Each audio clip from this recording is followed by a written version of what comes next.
Good morning student. मैं वीना साहा। मैंने पिछले लॉकडाउन में चैनल तैयार किया था हिंदी मीडियम में, ताकि घर में बैठे बच्चे हिंदी मीडियम से साइंस की पढ़ाई कर सकें, है ना। तो 9th क्लास से मैंने बहुत सारे वीडियोज डाले हैं और अभी चल रहा है चैप्टर 30। 9th क्लास का 12th चैप्टर कंप्लीट हो चुका है। 13th चैप्टर है कि हम बीमार क्यों होते हैं, है ना। Why do we fall ill? इसके बारे में मैं दो क्लास ले चुकी हूँ। आज मैं ये बताऊंगी रोग के फैक्टर क्या है, रोग के कारक क्या है। ठीक है, आज मैं स्टार्ट करेंगे रोग के कारक है क्या। तो रोग के क्या कारण है। जब हम रोग के कारण के विषय में सोचते हैं तब हमें याद रखना चाहिए कि इस कारण के बहुत फैक्टर होते हैं। जैसे कोई छोटा बच्चा का एग्जाम्पल हम लोग लेते हैं, है ना। कोई छोटा बच्चा बहुत लूज मोशन से परेशान है, बार बार लूज मोशन हो रहा है, तो हम लोग कहते हैं कि जरूर कुछ इसके इन्फेक्शन हो गया है, कुछ बात जरूर है, संक्रमण है। लेकिन फिर प्रश्न उठता है, sorry, फिर प्रश्न उठता है ये संक्रमण आया तो कहाँ से आया। अब मान लो कि हम लोग ये भी पता लगा लेते हैं कि यदि संक्रमण आया तो गंदे पानी से आया तो फिर जल से आया, लेकिन फिर भी हम लोग बोलेंगे कि शादी तो सभी बच्चे ने किया, एक ही बच्चा को क्यों हुआ, ये भी बात करने की बात है। तो इसका क्या कारण है, बच्चे को ही दस्त क्यों हुआ और बच्चे को क्यों नहीं हुआ, है ना। हम लोग नहीं बोलते हैं कि एक ही खाना तो खाए लेकिन पता नहीं वो क्यों बीमार पड़ी है। घर में भी कहीं हॉस्पिटल में या कहीं हम लोग गए हैं या किसी फंक्शन में गए हैं तो वहाँ सब हम एक ही तरह का खाना खाए, लेकिन उसी में किसी का तबीयत खराब हो जाता है। हमने इस क्वेश्चन को जरूर उठाते हैं, ये क्वेश्चन जरूर उठता है कि सब लोग तो एक ही खाना खाया, तो फिर क्यों ऐसा हुआ, है ना। कि ऐसा फिर क्यों हुआ जब हम लोग एक ही खाना खाए तो, ठीक है। तो इस तरह से जरूर कोई बात है, ये पता लगाते हैं हम लोग कि बच्चा बीमार हो जाता है और अन्य बच्चे नहीं है। तो फिर होता है कि चलो शायद उसको ठीक से पोषण नहीं मिला होगा, पर्याप्त भोजन नहीं करता है, पर्याप्त पोषण नहीं हो रहा, ये भी रोग का कारण है। बच्चा पर्याप्त पोषण क्यों नहीं पा रहा है, शायद बच्चे के माता पिता गरीब हो, हम्म? यह भी संभव है कि बच्चे में आनुवंशिकता भिन्नता हो जो रोग का कारण हो। तो आनुवंशिकता भी होता है, बहुत सारी बीमारियां जो कि आनुवंशिकता होता है, माँ बाप को है तो बच्चों को भी हो जाता है। तो आनुवंशिकता है तो संपर्क में आने पर सबसे बेस्ट चॉइस हो सकता है। केवल आनुवंशिक विविधता अथवा कम पोषण भी बिना रोग कारक के सप्लीमेंट नहीं उत्पन्न कर सकते हैं, लेकिन ये भी रोग के कारण में सहयोगी बनते हैं, है ना। बच्चे के लिए साफ पानी उपलब्ध क्यों नहीं था, बताइए ना कि जरूर बच्चा गंदा पानी पी लिया होगा इसलिए उसको इन्फेक्शन हो गया होगा और उसको लूज मोशन हो रहा है। हम लोग बातचीत तो बोलते ही है। तो बच्चे के लिए साफ पानी उपलब्ध क्यों नहीं था, तो फिर हम लोग पता लगाएंगे कि जरूर वहाँ कोई बच्चे का परिवार रहता होगा, वहाँ पर अच्छा पानी नहीं होगा, अच्छे पानी का सुविधा नहीं होगा, अच्छे पानी उपलब्ध नहीं होंगे। तो इस प्रकार गरीबी तथा लोक सेवाओं की अनुपलब्धता बच्चे की बीमारी के तीसरे कारण है, ठीक है। इस प्रकार अब यह स्पष्ट हो गया है कि सभी रोगों के तत्कालिक कारण तथा सहायक कारण होते हैं, साथ ही विभिन्न प्रकार के रोग होने के एक नहीं बल्कि बहुत से कारण होते हैं, है ना। विभिन्न प्रकार के रोग होने के एक नहीं बहुत से कारण होते हैं। अब है कुछ बीमारियां जो है कुछ संक्रमण द्वारा होता है, कुछ असंक्रामक कारक है। सभी बीमारियां संक्रमण वाली नहीं होती है, कुछ असंक्रामक भी होती है और उनके भी कारक है ना। तो हम देखते हैं कि जब कभी भी रोग के कारण का विषय सोचते हैं तो लोक स्वास्थ्य तथा समुदाय स्वास्थ्य संबंधी कार्यों को ध्यान में रखना आवश्यक है। हम इस विषय में और चर्चा करते हैं कि रोग के तत्कालिक कारणों के विषय में सोचना अच्छा है, क्योंकि ये दोनों भिन्न भिन्न प्रकार के होते हैं। रोग के कारण का एक वर्ग है संक्रामक कारक, जो अधिकांशतः सूक्ष्म जीवों द्वारा होता है, और सूक्ष्म जीव उसके कारक होते हैं रोग को फैलाने के लिए। वह रोग जिनके तत्कालिक कारण सूक्ष्म जीव होते हैं उन्हें कहते हैं हम लोग संक्रामक रोग, है ना। कुछ रोग जो है वह सूक्ष्म जीव के द्वारा होता है, तो वैसे रोग को कहते हैं हम लोग संक्रामक रोग। इसका कारण यह है कि सूक्ष्म जीव समुदाय में फैल सकते हैं, है ना। सूक्ष्म जीव जो है समुदाय में फैल सकते हैं और इनके कारण होने वाले रोग भी इनके साथ फैल सकते हैं। क्योंकि सूक्ष्म जीव कहाँ है, सूक्ष्म जीव आपको पूरे वातावरण में फैला हुआ है, तो इसके कारण होने वाले रोग भी इनके साथ और भी फैल जाते हैं। सूक्ष्म जीव के द्वारा होने वाला बीमारियां बहुत सारा है। तो दूसरी तरफ है कि कुछ रोग ऐसे होते हैं जो संक्रामक कारकों द्वारा नहीं होते हैं, उनके कारक अलग होते हैं, भिन्न होते हैं, लेकिन वे बाहरी कारक जो सूक्ष्म जीव नहीं होते हैं वे समुदाय में फैल सकते हैं। जो सूक्ष्म जीव नहीं होते हैं वे समुदाय में फैल सकते हैं। तो यद्यपि ये बहुधा आंतरिक एवं असंक्रामक रोग है, यह असंक्रामक है, यह फैलने वाला नहीं है ना। तो ऊपर में भी जो क्या लिखा हुआ है, क्या रोगी व्यक्ति के संपर्क में आने पर सभी रोग फैल जाते हैं? क्या सभी रोग ऐसा ही होता है? नहीं, कुछ ऐसे रोग हैं। ऐसे कौन से रोग हैं जो नहीं फैलते हैं? कुछ ऐसे रोग हैं जो नहीं फैलते हैं। मनुष्य में वे रोग कैसे हो जाते हैं जो रोगी के संपर्क में आने से नहीं फैलते हैं? तो मनुष्यों में वे रोग कैसे हो जाते हैं जो रोगी के संपर्क में आने से नहीं फैलते? ऐसा ही भी बात सही है। तो इस पर अभी आप लोग को हम बतलाएंगे। बहुत सारी जो बीमारियां हैं मनुष्य को होता है वो रोग, लेकिन संपर्क में आने से वह नहीं फैलता है। बहुत सारी बीमारियां हैं। तो बहुता आंतरिक एवं असंक्रामक है। उदाहरण कुछ प्रकार के कैंसर आनुवंशिक असामान्यता के कारण होते हैं। उच्च रक्तचाप का कारण अधिक वजन होना और व्यायाम न करना ऐसे ही अन्य रोगों के विषय में सोच सकते हैं जो संक्रामक नहीं है ना।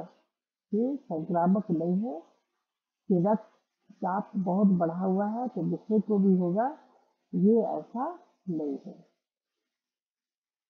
कैंसर भी देखिए हमारे आनुवंशिक में है तो हमें भी होगा, वैसा नहीं है।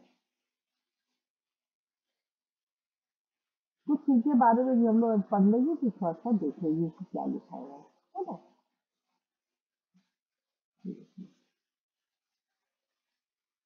उपचार अध्ययन में मार्फत वॉरेन ने पता लगा कि रोगी के पौष्टिक जड़ का उपचार तभी हो सकता है जब बैक्टीरियाओं को आमाशय में बांध दिया जाए। आमाशय में ही बैक्टीरिया को बांध दिया जाए। तो मार्शल तथा वॉरेन की इस अद्भुत कार्य के लिए विश्व समुदाय आभारी है कि पौष्टिक व्रण अब पेप्टिक व्रण, है ना। पौष्टिक सॉरी पेप्टिक व्रण, पेप्टिक पेट्रोल से पेप्टिक व्रण, है ना। पेप्टिक व्रण अब दीर्घकालिक एवं असहाय स्थिति वाला रोग नहीं रहा, बल्कि कुछ समय तक प्रतिजैविक एंटीबायोटिक के उपचार से ठीक हो जाता है। ये पेप्टिक व्रण के बारे में बतला रहे हैं। यहाँ पर थोड़ा सा हम लोग बात देख लेते हैं। पेप्टिक व्रण तथा नोबेल पुरस्कार। कई वर्षों से हम यही सोचते थे कि पेप्टिक व्रण जो अमाशय और गृहिणी में एसिडिटी संबंधित दर्द का रक्तस्राव करता है, इसका कारण हृदय सहदेश का भंग है। प्रत्येक व्यक्ति सोचता था कि परेशानी भरे जीवन में अमाशय में एसिड का स्राव होता है, जिसके कारण पेप्टिक बढ़ हो जाता है। तो दो ऑस्ट्रेलियाई वैज्ञानिक ने पता लगाया कि एक बैक्टीरिया है हेलिकोबैक्टर पायलोरी। ठीक है, एक बैक्टीरिया है जिसका नाम है हेलिकोबैक्टर पायलोरी। वो पेप्टिक व्रण का कारण है, जो ऑस्ट्रेलिया के रोग विज्ञानी रॉबिन वारेन ने इन छोटे छोटे वक्राकार बैक्टीरियो को अनेक रोगियों के अमाशय के निचले भाग में देखा। कहाँ देखा? अमाशय के छोटे भागों में, निचले भागों में देखा। किसको? बैक्टीरिया को। कौन सा बैक्टीरिया को? Helicobacter pylori. ठीक है, निचले भाग में देखा। तो बैरी मार्शल एक चिकित्सक ने वॉरेन की खोज, इस चिकित्सक ने वॉरेन की खोज में दिलचस्पी ली और उन्होंने इस फोटो से बैक्टीरिया का संवर्धन करने में सफलता प्राप्त की। और वॉरेन जो है और मार्शल, इन लोगों ने पता लगाया कि रोगी की पेप्टिक व्रण का उपचार तभी हो जाएगा जबकि बैक्टीरिया को पहले ही मार देगा, मतलब अमाशय में ही उसको मार देंगे। तो ऐसा में उन लोग सफल हुए और बाकी का वॉरेन को इस कार्य के लिए बहुत सब लोग विश्व में आभारी हुआ। और ये बीमारी अब ऐसा बीमारी नहीं रह गया है कि चला रहा तो चला रहा जनता तक नहीं, ऐसा बात नहीं है। अब ये कुछ समय के बाद एंटीबायोटिक उपचार करने से ठीक हो जाता है। आप लोग बहुत सुनते हैं जिसको एसिडिटी हो गया है, बहुत ज्यादा उसको अम्ल होता है, बहुत ज्यादा गैस होता है ना, तो उसमें दिक्कत होता है इंटेस्टाइन में और स्टमक में। वही है ये।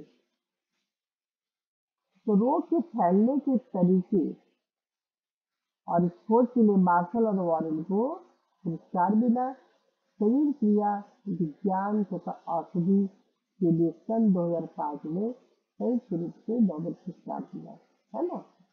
इस खोज के लिए मार्शल तथा वॉरेन, ये दोनों जो है, तो मार्शल और एक वॉरेन, दोनों को औषधि के लिए जल्दी मेडिसिन खोज के लिए 2005 में संयुक्त रूप से नोबेल पुरस्कार दिया गया। ठीक है।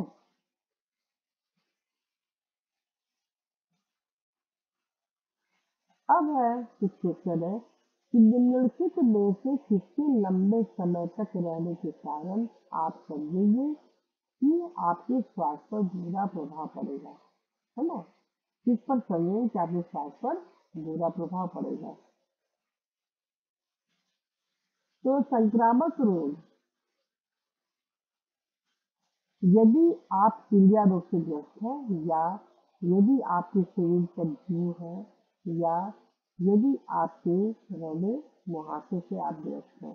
ठीक है, मुहासे से आप ग्रस्त हैं, तब तो यहाँ पर क्या होना चाहिए? क्या हम लोग को लगेगा? बोलिए। यहाँ पर होना चाहिए यदि आप पीलिया रोग से ग्रस्त है तो स्वास्थ्य पर बुरा प्रभाव पड़ेगा। हम लोग को इसी पर हम लोग को देखना है। यदि आप पीलिया रोग से ग्रस्त है ना, तो पीलिया रोग से ग्रस्त है तो इसका असर किस पर पड़ेगा? हमारे शरीर के खास अंग, है ना, खास अंग हो गया जॉन्डिस, इसके लिए हो गया लीवर। ठीक है, तो निम्नलिखित में से किसके लंबे समय तक रहने से आप समझेंगे कि आसपास बुरा पड़ेगा? ये क्वेश्चन पीलिया, क्योंकि जू तो टेम्पररी है, आया चला गया, और मुहासे का भी कि आया हो गया, कुछ जगह पे वो खत्म हो गया। लेकिन पीलिया रोग जो है वह लंबे समय तक रहने के कारण यकृत पर उसको इफेक्ट करता है, और यकृत ठीक से कार्य नहीं करता है, यानी कि लीवर ठीक से कार्य नहीं करता है। और क्योंकि यकृत एक महत्वपूर्ण अंग है, किसी भी प्रकार की समस्या पाचन तंत्र पर बुरा असर करती है। किसी भी प्रकार की समस्या पाचन तंत्र पर बुरा असर करती है और ये लंबे समय तक ये बीमारी या पीठ होने वाली बीमारी, ये जो पीलिया है, लंबे समय तक हो सकती है और यह जॉन्डिस जानलेवा भी हो सकती है। तो पीलिया को हम जॉन्डिस कहते हैं और ये जॉन्डिस जानलेवा भी हो सकती है। इसे बहुत ज़्यादा परहेज होता है। इसे खाने पीने का बहुत ज़्यादा ये नहीं खाना वो नहीं खाना है, ठीक है। इसके लिए बहुत सुपाच्य भोजन की आवश्यकता है और पीलिया काफी लंबे समय तक से 2 से 3 होता है और इसका प्रिकॉशन हम लोग काफी दिनों तक लेते हैं। पीलिया, ठीक है। तो पीलिया जानलेवा भी हो सकता है और जो टेम्पररी है और मुहासे भी टेम्पररी है, ठीक है। ये क्वेश्चन 2 का आंसर। अब है संक्रामक रोग और संक्रामक कारक।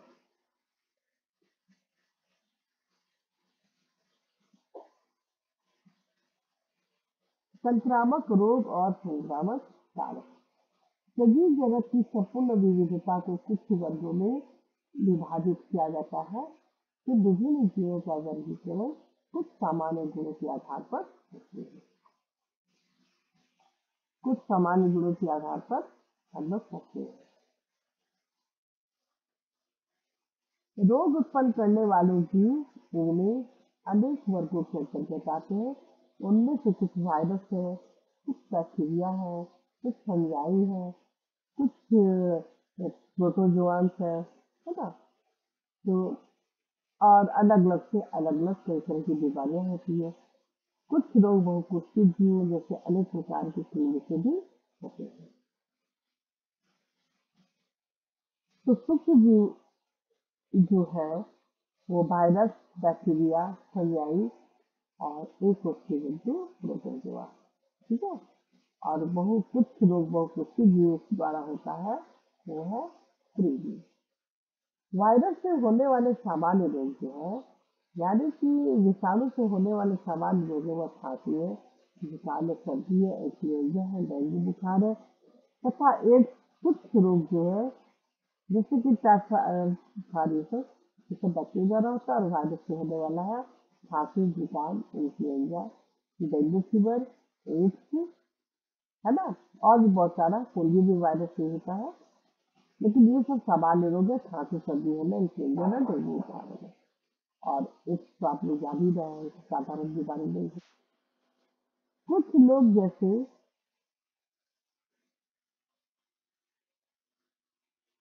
कुछ रोग ऐसे हैं जो कि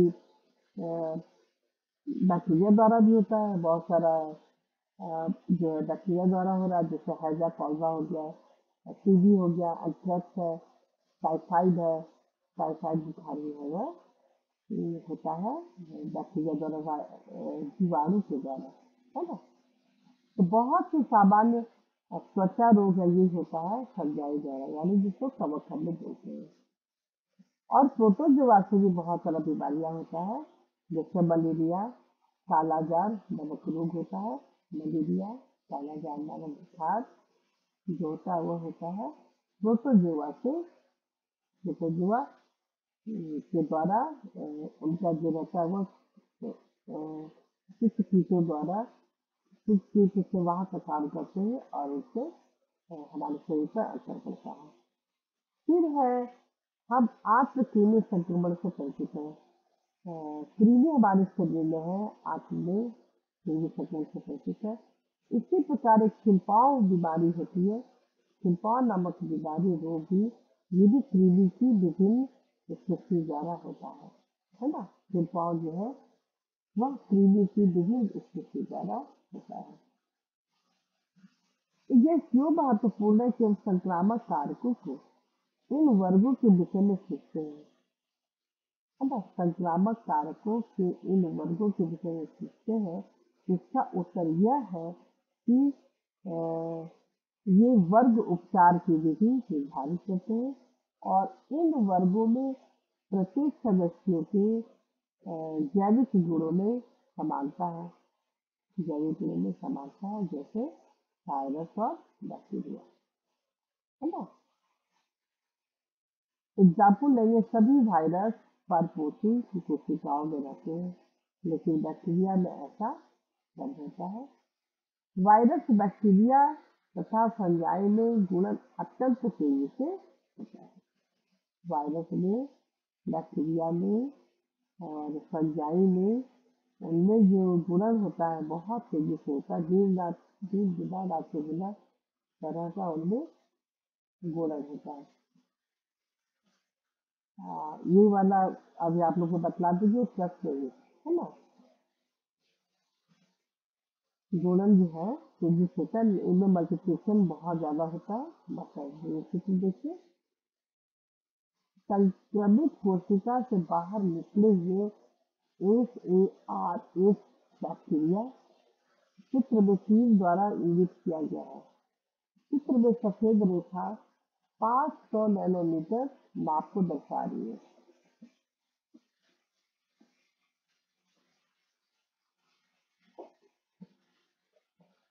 जो एक माइक्रोमीटर का आधार एक माइक्रोमीटर में 1 मिलीमीटर के 1,000वें भाग के बराबर है। यह बात इस बात को दर्शाता है कि हम कितनी सूक्ष्म वस्तुओं को हम देख सकते हैं। देखिए, है ना। संक्रमित कोशिका से बाहर निकलते हुए एक साथ बैक्टीरिया, ये जो है तो बैक्टीरिया है। और ये देखिए, स्टेफाइलोकोकाई बैक्टीरिया जो मुहासे का कारक है। मुहासा जो होता है तो मुहासे जो होता है उसका जो कारण है स्टेफाइलोकोकाई बैक्टीरिया जो मुहासे का कारक है। ऊपर बाईं ओर की रेखा 5 माइक्रोमीटर माप को दर्शाती है। ये दिखा रहा है, ये लाइन है ना। ये जो है 5 माइक्रोमीटर माप को प्रदर्शित करती है। इसके फाइलोकोकाई बैक्टीरिया जो मुहासे कारक है। और फिर है ट्रिपैनोसोमा। ट्रिपैनोसोमा प्रोटोजोआ है। ट्रिपैनोसोमा क्या है? ये प्रोटोजोआ है। यह निंद्राणु व्याधि का कारक है। बहुत इसमें नींद आती है।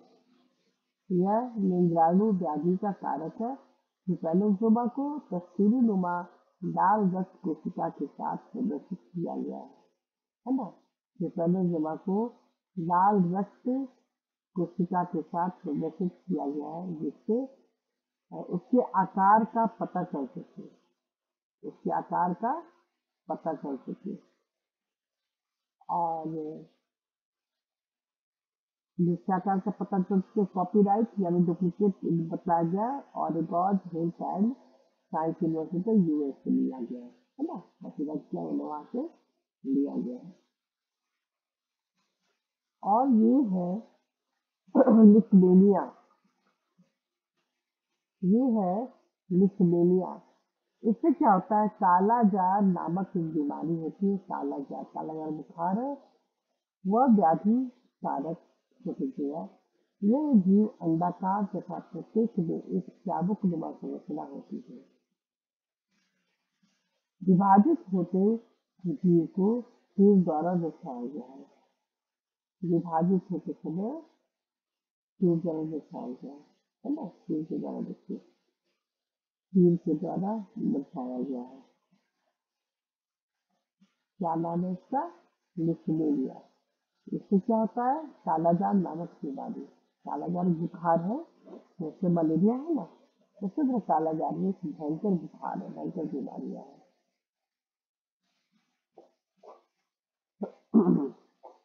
ये वाला थोड़ा सा देख लेते हैं। इससे तो ये है, हाँ, ये कहता क्या है कि ऐसे 3 कारण लिखिए जिससे कि आप सोचते हैं कि हम बीमार हैं तथा चिकित्सक के पास जाना चाहते हैं। यदि इनमें से एक भी लक्षण है तो क्या आप चिकित्सक के पास जाना चाहेंगे?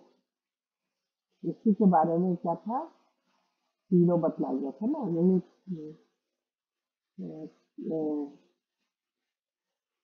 लंबे समय तक रहने के कारण, ये तो हो गया ना। हाँ, फिर भी चिकित्सक के पास आप जाना चाहेंगे, क्यों जाएंगे, क्यों जाएंगे और क्यों नहीं जाएंगे, है ना। तो ऐसा होता है कि आपको लगता है कि बीमार है, ठीक है,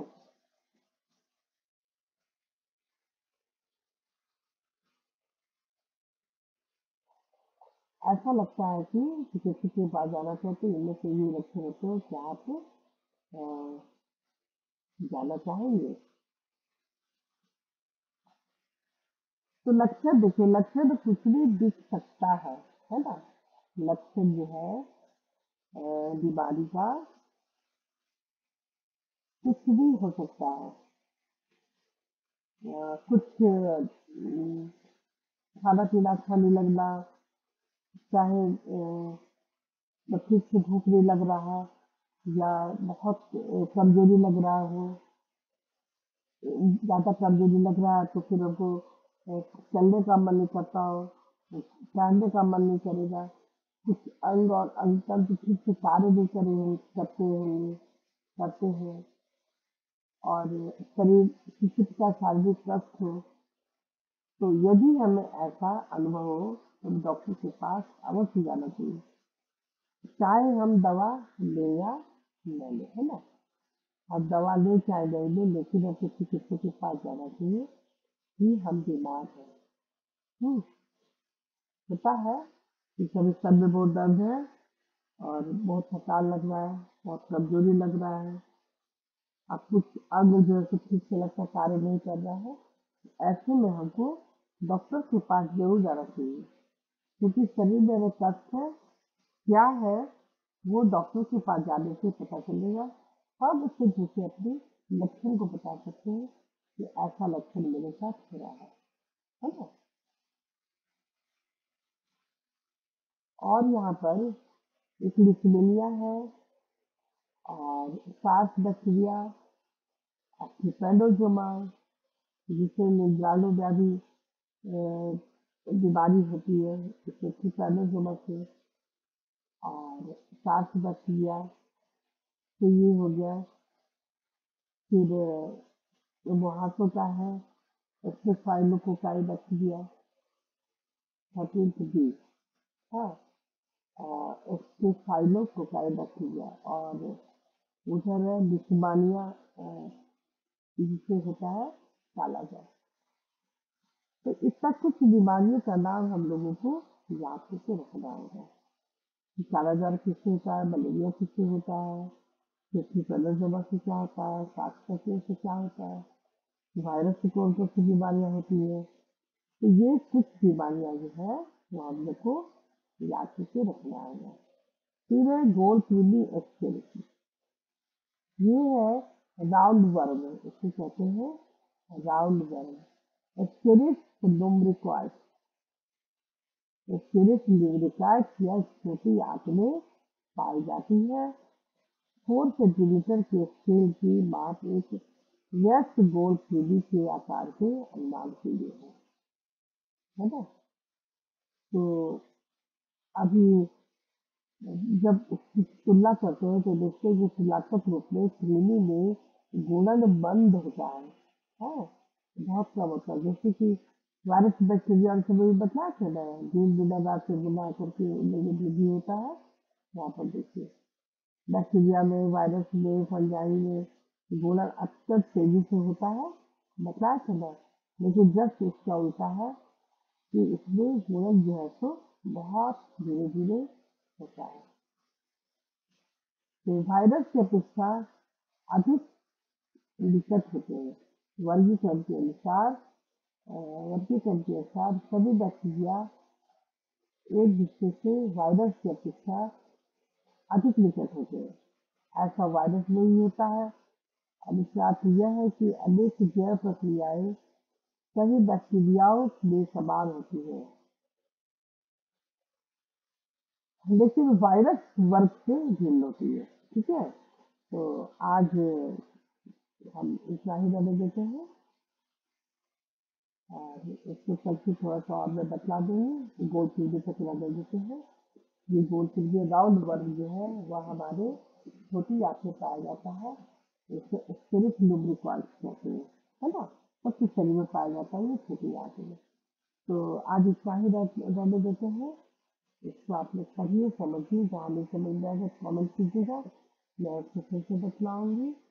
और सब्सक्राइब करना ना भूलिएगा, आइकन पे क्लिक करना नहीं भूलिएगा, क्योंकि आपको नोटिफिकेशन जल्दी ही मिल जाएगा, है ना।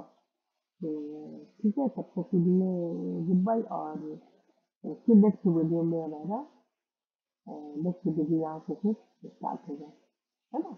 नेक्स्ट वीडियो यहाँ से होगा स्टार्ट।